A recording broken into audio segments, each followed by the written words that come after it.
Welcome to this week's Third Party Thursday. My name is Kelly Vick, and I'm the president here at VendMinder. Today's topic is one we don't like to think about, but one that occasionally happens: vendor fraud. We're going to talk a little more about vendor fraud and how to recognize it. We all go into new vendor relationships excited and looking forward to a great working relationship. We're confident that this will be the best of all possible situations and we're off to the races. However, sometimes, despite all of the due diligence and all of the discussion, vendor relationships go awry. Most times it's just a normal, everyday situation like changes in financial condition or losing focus on a product or service. Those are easy to deal with compared to vendor fraud. So how can you recognize vendor fraud?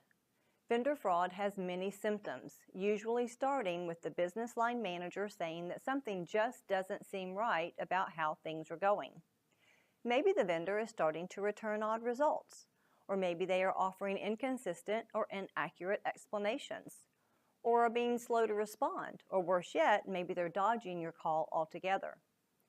All of these are indications of a situation you need to investigate.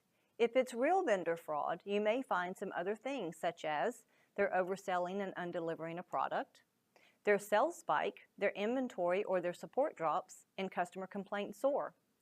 Often by then it's too late. A good lesson for every vendor owner or product manager is to meet early and often with the management team of your vendor. This is a good practice for any new vendor relationship, but especially when sales results seem too good to be true. Additionally, looking at regular reporting is an absolute must. This can be an easy early warning sign of things not falling into the right pattern. That is, assuming the reporting is accurate and can be trusted. Another common way to detect potential vendor fraud after an early warning sign is to make an on-site visit.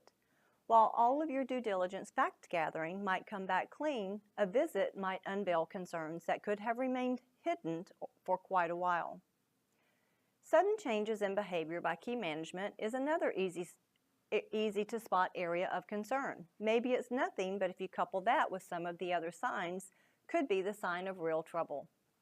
And lastly, watch customer complaints, particularly those that indicate that the product or service wasn't provided in the manner described. You can even do your own mystery shopping to help flesh that one out. In this age of everything social, searching customer complaints is easy and should be done routinely, especially on your critical vendors. Vendor fraud is never fun. It's an awful experience, and even if you have the best contract that allows you an easy out if vendor fraud occurs, it's ultimately your responsibility to protect your company and your customers. Again, I'm Kelly, and thanks for tuning in to this week's Third Party Thursday. If you haven't already done so, please subscribe to our series.